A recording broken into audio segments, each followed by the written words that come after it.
Yes, welcome back to new year special interview on astray from 90 നാടിനൊപ്പം നാട്ടുകാർക്കൊപ്പം കൂടെ RJ അനുഷയാണ്. അപ്പൊ എല്ലാവരും ഇങ്ങനെ ആകാംക്ഷയോടെ കാത്തിരിക്കുകയായിരിക്കും ആരാണ് നമ്മുടെ ഇന്നത്തെ ആ ഒരു സ്പെഷ്യൽ ഗസ്റ്റ് എന്ന് അറിയാനായിട്ടല്ലേ. നമുക്ക് എല്ലാവർക്കും സുപരിചിതയായിട്ടുള്ള ടിക്ടോക്കിലൂടെ ആരംഭിച്ച് ഇപ്പോൾ സോഷ്യൽ മീഡിയയിൽ തന്നെ ഒരുപാട് ഫോളോവേഴ്സും ഫാൻസും ഒക്കെയുള്ള സോഷ്യൽ മീഡിയ ഇൻഫ്ലുവൻസർ ആയിട്ടുള്ള ശീതൾ വിനു ആണ് ഇന്ന് നമ്മളോടൊപ്പം ഈ ഒരു പുതുവത്സര ദിനത്തിൽ ചേരുന്ന സ്പെഷ്യൽ ഗസ്റ്റ് എന്ന് പറയുന്നത്. വെൽക്കം ചെയ്യാം ശീതൾ വിനുവിനെ. ഹായ് ശീതൾ, നമസ്കാരം. Welcome to the show. Thank you so much. Yes, അപ്പോൾ നമ്മൾ പുതുവത്സരത്തിൽ ഇങ്ങനെ എത്തി നിൽക്കുകയാണ്. പുതുവത്സരം ആഘോഷിച്ചു, ക്രിസ്മസ് ആഘോഷിച്ചു. ആക്ച്വലി ഇപ്രാവശ്യത്തെ ക്രിസ്മസും പുതുവത്സരവും ഒക്കെ കുറച്ചുകൂടി സ്പെഷ്യൽ ആയിരുന്നു. കഴിഞ്ഞ വർഷങ്ങളെ അപേക്ഷിച്ച് നോക്കുകയാണെങ്കിൽ ഇപ്രാവശ്യം നിങ്ങൾക്ക് പുതിയൊരു അതിഥി കൂടി വന്ന് ചേർന്നിട്ടുണ്ട് അല്ലെ? അതെ അതെ, ഒരു കുട്ടി അതിഥി കൂടി എത്തിച്ചേർന്നിട്ടുണ്ട്. അപ്പോൾ എങ്ങനെ ഉണ്ടായിരുന്നു ഇപ്രാവശ്യത്തെ സെലിബ്രേഷൻസും കാര്യങ്ങളും ഒക്കെ? പറഞ്ഞതുപോലെ പുതിയൊരു അതിഥി കൂടി വന്ന ആദ്യത്തെ ക്രിസ്മസ് ആയിരുന്നു. ക്രിസ്മസ് പറഞ്ഞ പോലെ തന്നെ ഞങ്ങൾ കളറാക്കി. കുഞ്ഞു വന്നതുകൊണ്ട് തന്നെ കുഞ്ഞിന്റെ അപ്പൂപ്പനും അമ്മമ്മയും കൂടി വീട് മൊത്തത്തില് സീരിയസ് സെറ്റും സ്റ്റാറും ഒക്കെ ഇട്ട് അലങ്കരിച്ച് ഈ മാസം ഞങ്ങൾക്ക് നല്ല അടിപൊളി കറണ്ട് ബില്ല് വരുന്ന രൂപത്തിലാക്കിയിട്ടുണ്ട്. കാരണം അവനിപ്പോ 6th month ആയി. അത്യാവശ്യം കാര്യങ്ങളൊക്കെ ഇങ്ങനെ നോക്കുന്ന ഒരു പ്രായമായി. അപ്പൊ ലൈറ്റ് ഒക്കെ കാണുമ്പോ ഇങ്ങനെ ഭയങ്കര അത്ഭുതത്തോടെയാണ് അവൻ കാണുന്നത്. അപ്പൊ അതുകൊണ്ട് തന്നെ വീട് മൊത്തം അലങ്കരിച്ചു. ഫസ്റ്റ് ക്രിസ്മസ് ആയതുകൊണ്ട് തന്നെ റിലേറ്റീവ്സിനെയൊക്കെ വിളിച്ച് ഒന്നിച്ചാണ് ക്രിസ്മസ് ആഘോഷിച്ചത്. എല്ലാം കൊണ്ടും നല്ല അടിപൊളി ക്രിസ്മസ് ആയിരുന്നു. യെസ്, അപ്പോൾ പ്രാവശ്യത്തെ ക്രിസ്മസ് ഒക്കെ ഭയങ്കര കളറായിരുന്നു, അടിപൊളിയായിരുന്നു. അതെ അതെ, ആക്ച്വലി അതിനൊരു മെയിൻ റീസൺ എന്ന് പറയുന്നത് ഒരു പുതിയ അതിഥി എത്തിച്ചേർന്നത് കൊണ്ട് തന്നെയാണ്. പുതിയ അതിഥിയുടെ പേര് കുറച്ച് വെറൈറ്റി ആണ്. ഒരു നിക് നെയിം കൊടുത്തിരിക്കുന്നത് ഭയങ്കര വെറൈറ്റി ആണ്, അരിമണി അല്ലേ? അതെ അതെ. ആക്ച്വലി ആരുടെ തലയിലാണ് ഈ ഒരു പേര് അങ്ങ് ഉദിച്ചു വന്നത്? അരിമണി എന്നുള്ള പേര് വിനു ആണ് പറയുന്നത്. ആക്ച്വലി കുഞ്ഞിന്റെ പേര് വിതൈൻ എന്നാണ്. ആ പേരും വിനു തന്നെയാണ് പറഞ്ഞത്. അരിമണി എന്ന് പറയാനുണ്ടായ കാരണം ഞങ്ങള് ഒത്തിരി ഇന്റർവ്യൂസിൽ പറഞ്ഞിട്ടുണ്ട്. ഞങ്ങളുടെ ചാനലിലും ഞങ്ങളുടെ യൂട്യൂബ് ശീതൾ ആൻഡ് വിനു എന്ന് പറയുന്ന ഞങ്ങളുടെ യൂട്യൂബ് ചാനലിലും ഞങ്ങൾ അതിനെപ്പറ്റി പറഞ്ഞിട്ടുണ്ട്. ആക്ച്വലി പ്രഗ്നന്റ് ആണെന്ന് അറിഞ്ഞതിന് ശേഷം ഫസ്റ്റ് സ്കാനിങ്ങിന് പോയപ്പോഴത്തേക്കും സ്കാൻ ചെയ്ത് കിട്ടിയപ്പോൾ ഒന്നും മനസ്സിലാവുന്നില്ല അത് കണ്ടിട്ട്. അപ്പോ സിസ്റ്ററിനോട് ചോദിച്ചു, സിസ്റ്ററെ എന്താണ് സംഭവം, ഇത് കണ്ടിട്ട് ഞങ്ങൾക്കൊന്നും മനസ്സിലാവുന്നില്ല. അയ്യോ ആയിട്ടില്ല, ജസ്റ്റ് സ്റ്റാർട്ടിങ് ആയിട്ടുള്ളൂ, കുറച്ച് വീക്സേ ആയിട്ടുള്ളൂ, ഒരു അരിമണിയുടെ സൈസ്, അരിമണി എന്നല്ല റൈസ് ഗ്രെയിൻസിന്റെ അത്ര ഉള്ളൂ എന്നാണ് സിസ്റ്റർ പറഞ്ഞത്. വിനു അത് മലയാളത്തിലാക്കി അരിമണി എന്നുള്ളതിൽ. അങ്ങനെ പറഞ്ഞപ്പോഴത്തേക്കും നമ്മൾ വീട്ടിൽ വന്നിട്ട് അരിമണിയുടെ സൈസേ ഉള്ളൂ, അരിമണിയുടെ സൈസേ ഉള്ളൂ എന്ന് പറഞ്ഞു എല്ലാവരോടും, മീൻസ് വീട്ടിലുള്ള എല്ലാവരോടും അരിമണി എന്ന് പറഞ്ഞു. പിന്നെ ഞങ്ങൾ അത് അങ്ങനെ ത്രൂ ഔട്ട് എന്റെ പ്രഗ്നൻസി അരിമണി എന്ന് പറഞ്ഞുകൊണ്ടിരിക്കുന്നത്. എവരി മന്ത് നമ്മള് ഇങ്ങനെ മൊബൈൽ ഫോണിൽ ആപ്പ് ഒക്കെ ഉണ്ടല്ലോ കുഞ്ഞിന്റെ വളർച്ച അറിയാനായിട്ട്. അതൊക്കെ നോക്കുമ്പോഴേ അരിമണി ഇപ്പൊ ഇത്രയും വലുതായി. അരിമണി പയർമണിയുടെ സൈസ് ആയിട്ട് നമ്മൾ അരിമണി എന്ന് തന്നെ പറഞ്ഞുകൊണ്ടിരിക്കുന്നത്. അനോമലി സ്കാനിങ്ങിന് പോയപ്പോഴും അരിമണി. ഞങ്ങളപ്പോ അത് യൂട്യൂബിൽ കൂടെ പറഞ്ഞു, ആൾക്കാരും അരിമണി എന്നുള്ളൊരിത്. അരിമണി ആയി. വിതൈൻ ഞങ്ങൾ പേരിട്ടപ്പോഴും നമ്മുടെ സബ്സ്ക്രൈബേഴ്സ് ഒക്കെ പറയുന്നത് വിതൈൻ വേണ്ട, അരിമണി മതി. ഞങ്ങളിപ്പോഴും അങ്ങനെ പറയുന്നത്. പിന്നെ ഇടക്ക് വിനു തന്നെ പറയും, ഇനി നമുക്ക് അരിമണി എന്നുള്ളത് മാറ്റി വിതയെന്ന് വിളിക്കാം, അല്ലെങ്കിൽ വിധു എന്ന് വിളിക്കാം. കാരണം അവനെ മേ ബി അവൻ സ്കൂളിലൊക്കെ പോകുമ്പോ ആ കുട്ടികൾ കളിയാക്കും അരിമണി എന്നുള്ള പേര്. അപ്പൊ ഞാൻ പറഞ്ഞു, സ്കൂളിൽ പോയാൽ എന്തായാലും ഇരട്ടപ്പേര് ഉറപ്പാ. വല്ല പൊട്ട ഇരട്ടപ്പേര് വരുന്നതിലും എന്തുകൊണ്ടും ഭേദമാണ് അരിമണി എന്നുള്ള പേര് എന്ന് ഞാൻ തന്നെ പറഞ്ഞു. ഓക്കെ, അപ്പൊ ഒരുപാട് പേരുടെ സംശയമായിരുന്നു ഈ അരിമണി എന്നുള്ള പേരിന് പിന്നിലുള്ള ആ ഒരു സംഭവം എന്താണ്, സംഭവബഹുലമായ കാര്യം എന്താണ്, അതിന് പിന്നിലുള്ള ബാക്ക് സ്റ്റോറി എന്താണ്, അതെന്തായാലും നമ്മൾ അറിഞ്ഞു കഴിഞ്ഞു. അപ്പൊ ഞാൻ തുടക്കത്തിൽ ഒരു ഇൻട്രോ കൊടുത്തിരുന്നു. ഇൻട്രോയിൽ പറഞ്ഞൊരു കാര്യമാണ് ടിക്ടോക്കിലൂടെ ആരംഭിച്ചു വന്നത്. അതെ അതെ, ആക്ച്വലി ടിക്ടോക്കിലൂടെയാണ് ഈ ഒരു വ്ളോഗിംഗ് രംഗത്തേക്ക് കടന്നു വരുന്നത് തന്നെ. ശരിക്കും ഇത്തരത്തിലെ വീഡിയോസ് ചെയ്യാനുള്ള ഒരു മോട്ടീവ് എവിടെ നിന്നായിരുന്നു കിട്ടിയിട്ടുണ്ടായിരുന്നത്? പണ്ട് തൊട്ട് സ്കൂളിൽ പഠിക്കുമ്പോഴും കോളേജിൽ പഠിക്കുമ്പോഴും ഇങ്ങനെ ആക്ടിങ്ങിൽ എനിക്ക് ഇൻട്രസ്റ്റ് ഉണ്ടായിരുന്നു. ഞാൻ മോണോ ആക്ട് ചെയ്യുമായിരുന്നു, പിന്നെ എന്തെങ്കിലും സ്കിറ്റ് ഒക്കെ ചെയ്യുമായിരുന്നു. സോ പണ്ട് മുതൽ എനിക്ക് അങ്ങനത്തെ കാര്യങ്ങളിൽ ഇൻട്രസ്റ്റ് കൂടുതലാണ്. അപ്പോ ടിക്ടോക്കിന് മുമ്പ് മ്യൂസിക്കലി ആയിരുന്നു. മ്യൂസിക്കലി മാറി ടിക്ടോക്കിലേക്ക് ആവുന്നതിന് തൊട്ട് മുമ്പാണ് ഞാൻ ഈ ഒരു പ്ലാറ്റ്ഫോമിലേക്ക് വരുന്നത്. ഡബ് സ്മാഷ് ആയിരുന്നു ആദ്യം, അതിന് മുന്നേ ചെയ്തുകൊണ്ടിരുന്നത് വെച്ചത്. അത് പക്ഷെ ഭയങ്കര പുകയൊക്കെ പിടിച്ച പോലത്തെ സ്ക്രീനും ഫ്രെയിമുകളും ഒക്കെ ആയിരുന്നു. ഡബ് സ്മാഷിൽ നിന്ന് സ്റ്റാർട്ട് ചെയ്തു, മ്യൂസിക്കലി കയറി, അത് ടിക്ടോക്ക് ആയതിനു ശേഷം പിന്നെ അതില് ലിപ്സിംഗ് വീഡിയോസ് ചെയ്തു തുടങ്ങി. അതിനുശേഷമാണ് ടിക്ടോക്കിൽ നിന്നാണ് യൂട്യൂബിലേക്ക് കയറുന്നത്. യൂട്യൂബിലേക്ക് കയറാനുള്ള മെയിൻ മോട്ടീവ്, പ്രചോദനം എന്ന് പറയുന്നത് എന്റെ ഹസ്ബൻഡ് വിനു ആണ് എന്നെ യൂട്യൂബിലേക്ക് എത്തിച്ചത്. എപ്പോഴും ആക്ട് ചെയ്യുക അല്ലെങ്കിൽ എന്തെങ്കിലും ഇങ്ങനെ ആക്ടിങ് ബേസ്ഡ് ചെയ്യാനായിട്ട് ഒരു നല്ല പ്ലാറ്റ്ഫോം, അതിലേക്ക് മെയിൻ ആയിട്ട് എത്തിച്ചത് വിനു ആണ്. ഓക്കെ, അപ്പൊ ഭർത്താവാണ് ഒരു പ്രധാന മോട്ടീവായിട്ട് പ്രവർത്തിച്ചതെന്നാണ് നമ്മുടെ ശീതൾ പറയുന്നത്. അതെ അതെ. അപ്പൊ ആക്ച്വലി ഈ തുടക്ക സമയത്തൊക്കെ വീഡിയോസ് ഇട്ടോണ്ടിരുന്നല്ലോ, അപ്പോ അന്ന് കിട്ടിക്കൊണ്ടിരുന്ന ആളുകളുടെ റെസ്പോൺസും കാര്യങ്ങളും ഒക്കെ എങ്ങനെയായിരുന്നു? അതായത് ഇപ്പോ ആളുകളുടെ മാത്രമല്ല, ഫാമിലിയുടെ ഭാഗത്തു നിന്നാണെങ്കിലും ഫ്രണ്ട്സിന്റെ ഭാഗത്തു നിന്നാണെങ്കിലും അവരുടെ ആ ഒരു റെസ്പോൺസും കാര്യങ്ങളും ഒക്കെ എങ്ങനെയായിരുന്നു? പോസിറ്റീവ് ആയിരുന്നോ? മ്യൂസിക്കലി ടിക്ടോക്ക് ആയ സമയത്താണ് ഞാനിത് സ്റ്റാർട്ട് ചെയ്തതെന്ന് പറഞ്ഞില്ലേ. സോ ടിക്ടോക്കിൽ ഞാൻ വളരെ പെട്ടെന്നാണ് ക്ലച്ച് പിടിച്ചത്. ആക്ച്വലി എനിക്ക് പെട്ടെന്ന് തന്നെ ലൈക്കും ഫോളോവേഴ്സും വ്യൂസും ആയി ഇതില് ടിക്ടോക്കില്. അപ്പോ സപ്പോർട്ട് എന്ന് പറയാനായിട്ട് ഒബ്വിയസ്ലി എനിക്ക് ഫ്രണ്ട്സിന്റെ ഫാമിലിയുടെ ഒന്നും സപ്പോർട്ട് ഉണ്ടായിരുന്നില്ല. ഞാൻ എന്റെ സ്വന്തം ഇഷ്ടത്തിനായിരുന്നു സ്റ്റാർട്ട് ചെയ്തത്. സപ്പോർട്ട് ഉണ്ടായിരുന്നില്ല എന്ന് മാത്രമല്ല, ചെയ്യരുത് എന്നായിരുന്നു ഏറ്റവും കൂടുതൽ എനിക്ക് വന്ന മീൻസ് ഫാമിലിന്നും ഫ്രണ്ട്സിന്റെ ഇതിൽ നിന്നും വന്നത്. എന്തിനാണ് ഇങ്ങനെയൊക്കെ ചെയ്യുന്നത് എന്നുള്ളൊരു ഇതിലായിരുന്നു. കാരണം ആ സമയത്തൊക്കെ ഫേസ്ബുക്കില് പെൺകുട്ടികള് പൂമ്പാറ്റയുടെ ഫോട്ടോ, പൂവിന്റെ ഫോട്ടോ ഒക്കെ ഡീപ്പ് ഇട്ട് നടക്കുന്ന സമയമാണ്. എനിക്ക് അത്ര സപ്പോർട്ടൊന്നും ഉണ്ടായിരുന്നില്ല. മാത്രമല്ല വീട്ടിൽ ഇഷ്യൂസ് ഉണ്ടായിരുന്നു, ഇങ്ങനെ ഇടരുന്നൊക്കെ പറഞ്ഞ്. എന്റെ പപ്പ ഒരാൾ മാത്രമാണ് എന്നെ ഒന്ന് സപ്പോർട്ട് ചെയ്തത്. കുഴപ്പമില്ല, അയാൾക്ക് ഇഷ്ടമുള്ളത് ചെയ്തോട്ടെ എന്നുള്ള രീതിയിൽ. ആ ഒരു സപ്പോർട്ടിൽ പോയി. നമുക്ക് അത്യാവശ്യം നല്ല കമന്റ്സ് ആണ്. എനിക്ക് അങ്ങനെ നെഗറ്റീവ് കമന്റ്സ് ഒന്നും അധികം വരില്ലായിരുന്നു. നല്ല കമന്റ്സ് ആണ് വന്നുകൊണ്ടിരുന്നത്. പിന്നെ ഫ്രണ്ട്സ് എന്ന് പറയാനായിട്ട് എനിക്ക് ഒത്തിരി ക്ലോസ് ഫ്രണ്ട്സ് ഒന്നും ഉണ്ടായിരുന്നില്ല. വിനു എന്റെ ലൈഫിൽ വന്നതിന് ശേഷം വിനു ആയിരുന്നു എന്റെ ബെസ്റ്റ് ഫ്രണ്ട്. ഒത്തിരി നാള് ബെസ്റ്റ് ഫ്രണ്ട്സ് ആയിട്ടിരുന്നിട്ടാണ് പിന്നെ ഞങ്ങൾ മാരേജിലേക്ക് എത്തുന്നത്. ബിനുവിന്റെ വക എനിക്ക് അഡാറ് സപ്പോർട്ടായിരുന്നു. അങ്ങനെ എല്ലാത്തിനും സപ്പോർട്ട് ചെയ്യുമായിരുന്നു. യെസ്, അപ്പോ ഹസ്ബൻഡ് ആണ് എല്ലാത്തിന്റെയും ഒരു മെയിൻ മോട്ടീവ് എന്ന് നമ്മുടെ ശീതൾ പറയുന്നത്. അപ്പൊ എനിക്ക് ചോദിക്കാനുള്ള അടുത്തൊരു കാര്യം ഇതാണ്, ഈ ഒരു സോഷ്യൽ മീഡിയ ഇൻഫ്ലുവൻസർ അല്ലായിരുന്നുവെങ്കിൽ വേറെ ഏത് ഫീൽഡ് സെലക്ട് ചെയ്തേരെ? വേറെ ഏത് ഫീൽഡ് സെലക്ട് ചെയ്യും എന്ന് ചോദിച്ചാൽ എനിക്ക് ബിസിനസ് ഇഷ്ടമാണ്. സ്വന്തമായിട്ട് എന്തെങ്കിലും ബിസിനസ് ചെയ്യണം എന്ന് ഇൻട്രസ്റ്റ് ഉള്ള ഒരാളാണ്. സോ ഒബ്വിയസ്ലി ഞാൻ അങ്ങനെ എന്തെങ്കിലും ഫീൽഡിലേക്ക് തിരിഞ്ഞാന്. പക്ഷെ ബിസിനസ് ചെയ്യാൻ നമുക്ക് ആഗ്രഹം മാത്രം ഉണ്ടായിട്ട് കാര്യമില്ല, പൈസ കൂടെ വേണം. ഞാനൊരു മിഡിൽ ക്ലാസ് ഫാമിലി എന്നുള്ള ഒരാളായിരുന്നു.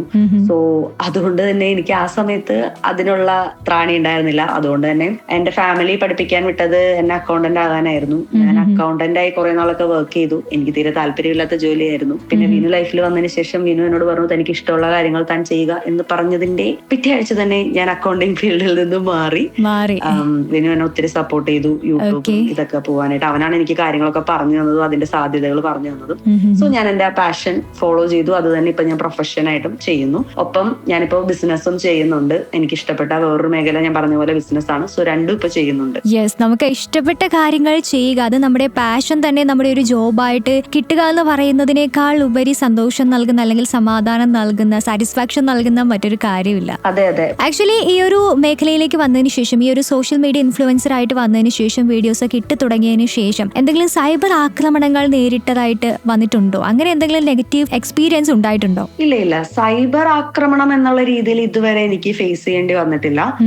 നെഗറ്റീവ് കമന്റ്സ് വരും. ഒബ്വിയസ്ലി നമ്മളൊരു സോഷ്യൽ മീഡിയ പ്ലാറ്റ്ഫോമിൽ ഒരു ഫോട്ടോ അല്ലെങ്കിൽ ഒരു വീഡിയോ അപ്ലോഡ് ചെയ്യുമ്പോൾ നെഗറ്റീവ് വരും. നെഗറ്റീവും പോസിറ്റീവും വരും. അത് അതിന്റെ ഒരു ഭാഗമാണ്. കാരണം ബഹുജനം പലവിധം അവരവരുടെ അഭിപ്രായങ്ങൾ വന്ന് കമന്റ് ഇടും. ചില ആൾക്കാർ വെറുതെ ചൊറിയും കുത്തിയിരിക്കുന്നവർ അവർ നെഗറ്റീവ് ഇട്ടിട്ട് പോകും. സോ അത്തരത്തിലുള്ള ഒരു വീഡിയോയിൽ ഒരു 3-4 കമന്റ്സ് ഉണ്ടാവത്തുള്ളൂ. അല്ലാതെ സൈബർ ആക്രമണം എന്ന രീതിയിൽ ഇതുവരെ ഫേസ് ചെയ്യേണ്ടി വന്നിട്ടില്ല. ശരിക്കും പറഞ്ഞാൽ ഒരു കോമ്പറ്റീഷൻ ഉള്ള ഫീൽഡ് തന്നെയാണ് ഈ ഒരു വ്ളോഗിംഗ് എന്ന് പറയുന്നത്. സോ വെറൈറ്റി കണ്ടന്റ്സ് ഒക്കെ ഇങ്ങനെ നോക്കിയെടുക്കാനും തപ്പിയെടുക്കാനും സെലക്ട് ചെയ്യുന്നതിനൊക്കെ എപ്പോഴെങ്കിലും ബുദ്ധിമുട്ട് നേരിടേണ്ടതായിട്ട് വന്നിട്ടുണ്ടോ? അതെ, ഭയങ്കര കോമ്പറ്റീഷൻ ഉള്ള ഫീൽഡാണ്. പക്ഷെ ഇതുവരെ അങ്ങനെ കണ്ടന്റിന് ഒരു ബുദ്ധിമുട്ട് ഉണ്ടായിട്ടില്ല. കാരണം പണ്ട് തൊട്ടേ ചെയ്യുന്നത് കോമഡി കണ്ടന്റ് ആണ്. നമ്മൾ ചെയ്യുന്ന കണ്ടന്റ് ആളുകൾക്ക് ഇഷ്ടപ്പെടുന്നത് കൊണ്ടാണല്ലോ നമുക്ക് ഇത്രയും വ്യൂസും നല്ല നല്ല കമന്റ്സും റീച്ചും ഒക്കെ കണ്ടിന്യൂസ്ലി കിട്ടിക്കൊണ്ടിരിക്കുന്നത്. സോ അത് ഇപ്പോഴും കണ്ടിന്യൂ ചെയ്യാൻ ഞങ്ങൾക്ക് പറ്റുന്നുണ്ട്. കാരണം ഞാനും വിനു മാക്സിമം പോസിറ്റീവായിട്ടും ചിരിച്ചും കളിച്ചും ബിഹൈൻഡ് ദി ക്യാം ആണെങ്കിലും ക്യാമിന്റെ ഫ്രണ്ടിലാണെങ്കിലും നിൽക്കാൻ ശ്രമിക്കുന്ന ആൾക്കാരാണ്. സോ അങ്ങനെ ആൾക്കാരെ ചിരിപ്പിക്കാനുള്ള കണ്ടന്റ് ഉണ്ടാക്കാൻ ഞങ്ങൾക്ക് ഇതുവരെ നോർമലി പറയുകയാണെങ്കിൽ കണ്ടന്റ് ദാരിദ്ര്യം ഇതുവരെ അങ്ങനെ വന്നിട്ടില്ല. ഓക്കെ, ഇപ്പൊ കുറെ നാളായിട്ട് ഈ ഒരു ഫീൽഡിൽ നിൽക്കുന്നത് കൊണ്ട് തന്നെ ഒരുപാട് ഫോളോവേഴ്സും ഒരുപാട് ഫാൻ ബേസും ഉള്ള ഒരു വ്യക്തിയാണ് ശീതൾ വിനു. നിങ്ങളുടെ ഫോളോവേഴ്സിൽ നിന്നോ അല്ലെങ്കിൽ ഫാൻസിൽ നിന്നോ മറക്കാനാകാത്ത ഏതെങ്കിലും നല്ല മെമ്മറീസ്, മൊമെന്റ്സ് എപ്പോഴെങ്കിലും ജീവിതത്തിൽ ലഭിച്ചിട്ടുണ്ടോ? ഒരുപാടുണ്ടല്ലോ. ഏറ്റവും കൂടുതൽ കോമൺ ആയിട്ട് വരുന്നത് ഞങ്ങളെ വന്ന് ഞങ്ങളുടെ സബ്സ്ക്രൈബേഴ്സ് കാണുമ്പോ ആക്ച്വലി നമുക്ക് അവരെ അറിയത്തില്ല. പക്ഷെ അവരുടെ ഫോണിൽ അല്ലെങ്കിൽ അവരുടെ ടിവിയിൽ നമ്മളുടെ വീഡിയോസ് ഡെയിലി കാണും. സോ അവരുടെ കുടുംബത്തിലെ ഒരാൾ അല്ലെങ്കിൽ അവർക്ക് ഭയങ്കര പരിചയമുള്ള ഒരാളെ പോലെയാണ് നമ്മൾ നേരിട്ട് കാണുമ്പോൾ അവർ നമ്മളുടെ അടുത്ത് അപ്രോച്ച് ചെയ്യുന്നത്. അത് കൂടാതെ ഞങ്ങളുടെ അടുത്ത് ഒത്തിരി പേര് പറഞ്ഞിട്ടുണ്ട് നിങ്ങളുടെ വീഡിയോ ഭയങ്കര സ്ട്രെസ് ബസ്റ്റർ ആയിട്ട് ഞങ്ങൾക്ക് ഫീൽ ചെയ്തിട്ടുണ്ട്, ഒത്തിരി ചിരിക്കാൻ പറ്റിയിട്ടുണ്ട്, നമുക്ക് വിഷമമുള്ള ടൈമിൽ നിങ്ങളുടെ വീഡിയോ കണ്ടിട്ടുണ്ടെങ്കിൽ ഒരുപാട് സന്തോഷം തോന്നാറുണ്ട്, ചിരിക്കാറുണ്ട്. പിന്നെ ഞങ്ങൾ കെയറിങ് വീഡിയോസ് ചെയ്യുമ്പോൾ അത് ഒത്തിരി ഇൻസ്പയർ ആവാറുണ്ട്.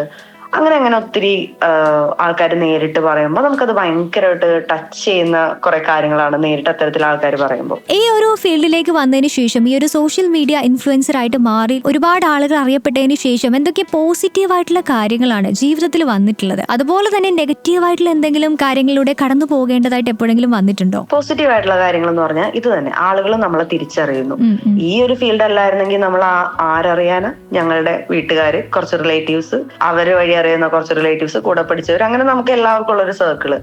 ഇപ്പോ എത്രയോ മലയാളികൾ മാത്രമല്ല, തമിഴ്നാട്ടിൽ നിന്ന്, കർണാടകയിൽ നിന്ന്, നമുക്ക് ഒത്തിരി കേരളത്തിന് പുറത്തും നമ്മുടെ ഫോളോവേഴ്സും സബ്സ്ക്രൈബേഴ്സും ഒക്കെ ഉണ്ട്. ഒരുപാട് ആൾക്കാർ നമ്മൾ അറിയുന്നു, ഒരുപാട് ആൾക്കാർ അവരുടെ അഭിപ്രായം നമ്മളോട് കൺവേ ചെയ്യുന്നു. അതൊക്കെ തന്നെ ഭയങ്കര പോസിറ്റീവായിട്ടുള്ള കാര്യമാണ്.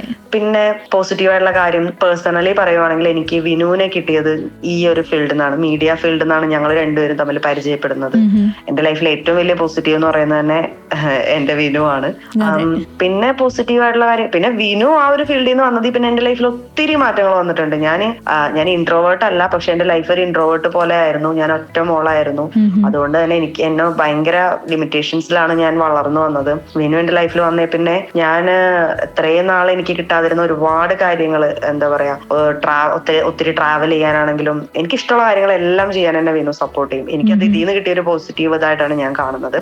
നെഗറ്റീവ്സ് എന്ന് പറഞ്ഞിട്ടുണ്ടെങ്കിൽ നേരത്തെ പറഞ്ഞ പോലെ ബഹുജനം പലവിധം അവരവരുടെ അഭിപ്രായം പറയും. ചില നെഗറ്റീവ് കമന്റ്സ് നമ്മളെ ഭയങ്കരമായിട്ട് വേദനിപ്പിക്കും. ഒരു എക്സാമ്പിൾ പറയുകയാണെങ്കിൽ എനിക്ക് കുറെ ഇടമ്പലുള്ള ആളാണ്. സോ പല്ലിനെ പറ്റിയൊക്കെ നെഗറ്റീവ് കമന്റ്സ് വരുമ്പോൾ എനിക്കത് വിഷമാവാറുണ്ട്. മേ ബി നേരിട്ട് നമ്മളെ കാണുന്ന ഒരാള് നമ്മുടെ മുഖത്ത് നോക്കി പറയത്തില്ലായിരിക്കും, അയ്യേ ഇതെന്തുവാ ഈ പല്ലിങ്ങനെ ഇരിക്കുന്നത് കൊണ്ട് ശരിയാക്കി കൂടെ എന്ന് പറയത്തില്ലായിരിക്കും. കാരണം നമ്മുടെ അടുത്തും തിരിച്ചു നല്ല കിട്ടുന്ന അറിയാം. ഈ പേരും ഇല്ല DP ഇല്ലാത്ത ആൾക്കാർ വന്നിട്ടായിരിക്കും കമന്റ് ഇടുന്നത്. സോ അത്തരത്തിലുള്ള കമന്റ് ഒക്കെ കാണുമ്പോൾ എനിക്ക് വിഷമം തോന്നാറുണ്ട്. പിന്നെ നെഗറ്റീവ് എന്ന് പറഞ്ഞാൽ സോഷ്യൽ മീഡിയ ആണ്. വളരെ കെയർഫുൾ ആയിട്ട് ഹാൻഡിൽ ചെയ്യേണ്ട ഒരു പ്ലാറ്റ്ഫോം ആണ്. നമ്മൾക്ക് എന്തെങ്കിലും നമ്മുടെ കയ്യിൽ നിന്ന് ഒരു തെറ്റ് വന്നിട്ടുണ്ടെങ്കിൽ നമ്മൾ എയറിൽ കയറും. അതൊക്കെ ഭയങ്കര സൂക്ഷിച്ച് ചെയ്തില്ലെങ്കിൽ നെഗറ്റീവ് ആകാവുന്ന വളരെ പ്രധാനപ്പെട്ട കുറച്ച് കാര്യങ്ങളാണ്. പിന്നെ നെഗറ്റീവ് എന്ന് പറയാനാണെങ്കിൽ വേറെന്താ, സോഷ്യൽ മീഡിയ ആണ്. നമ്മൾ നമ്മുടെ ഫോട്ടോസും വീഡിയോസും ഒക്കെ ഒത്തിരി ഇടുന്നതാണ്. ഒത്തിരി എന്താ പറയാ, ഇപ്പൊ AI ടൂള് അത് ഇതൊക്കെ വെച്ചിട്ട് അങ്ങനെ കുറെ രീതിയിൽ നമ്മുടെ വീഡിയോസ് ആണെങ്കിലും ഫോട്ടോസ് ആണെങ്കിലും മിസ്യൂസ് ചെയ്യാനൊക്കെ പറ്റും. എനിക്കിങ്ങനെ അനുഭവം ഉണ്ടായിട്ടില്ല, പക്ഷെ എനിക്കറിയാവുന്ന കുറെ പേർക്ക് ഉണ്ടായിട്ടുണ്ട്. അതൊക്കെ ഇതിന്റെ ഒരു നെഗറ്റീവ് ആയിട്ട് ഞാൻ കരുതുന്നു. ഓക്കെ, അപ്പോ പുതിയ വർഷം സ്റ്റാർട്ട് ചെയ്ത് പുതുവർഷത്തിൽ ഇങ്ങനെ എത്തി നിൽക്കുകയാണ്. സാധാരണ ഇങ്ങനെ ഒരു ന്യൂ ഇയർ വരാൻ പോകുമ്പോൾ തന്നെ നമ്മളെ ന്യൂ ഇയർ റെസൊല്യൂഷൻ എന്ന് പറഞ്ഞിട്ട് ഒരു ചടങ്ങ് അല്ലെ, ഒരു പ്രതിജ്ഞ എടുക്കുന്ന ചടങ്ങ് പൊതുവായിട്ട് ഇങ്ങനെ ഉള്ള ഒരു കാര്യം തന്നെയാണ്. അപ്പോൾ അത്തരത്തിൽ 2025 വേണ്ടിയിട്ട് എന്തെങ്കിലും ന്യൂ ഇയർ റെസൊല്യൂഷൻസ് എടുത്തിട്ടുണ്ടോ? ഉണ്ട്. എല്ലാ പ്രാവശ്യം എടുക്കുന്ന പോലെ ഇപ്രാവശ്യം എടുത്തിട്ടുണ്ട്. മെയിൻ ആയിട്ട് നേരത്തെ എഴുന്നേക്കണം, നേരത്തെ കിടന്നുറങ്ങണം. അതാണ് ഞാൻ മെയിൻ ആയിട്ട് എടുത്തേക്കുന്നത്. എന്നെ കൊണ്ട് ഒരിക്കലും പറ്റാത്തൊരു കാര്യമാണ്. ഞാൻ വളരെ ലേറ്റ് ആയിട്ട് കിടന്നിട്ട് വളരെ ലേറ്റ് ആയിട്ട് എഴുന്നേക്കുന്ന ഒരാളാണ് പണ്ട് തൊട്ട്. ഇപ്പോഴും അങ്ങനെ തന്നെ പോകുന്നു. വിനു അതിന് വളരെയധികം സപ്പോർട്ടീവ് ആയതുകൊണ്ട് ഇന്നേ വരെ ആ കാര്യത്തിന് ഒരു മാറ്റം വന്നിട്ടില്ല. ഇപ്പൊ ഞങ്ങളുടെ കുഞ്ഞും അങ്ങനെ തന്നെയാണ്. അവൻ എന്റെ സെയിം റൊട്ടീനാണ് ഫോളോ ചെയ്യുന്നത്. അവൻ വൈകി കിടക്കും, നല്ല വൈകി എഴുന്നേക്കും. ഞാൻ അവൻ എഴുന്നേറ്റ് വരുമ്പോ തന്നെ ഒരു 11 മണി 12 മണി ആ ഒരു സമയമാകും. ന്യൂ ഇയറോടെ അത് മാറ്റണം, നന്നാവണം എന്നാണ് ഞാൻ തീരുമാനിച്ചേക്കുന്നത്. നേരത്തെ എഴുന്നേക്കണം, നേരത്തെ കിടന്നുറങ്ങണം.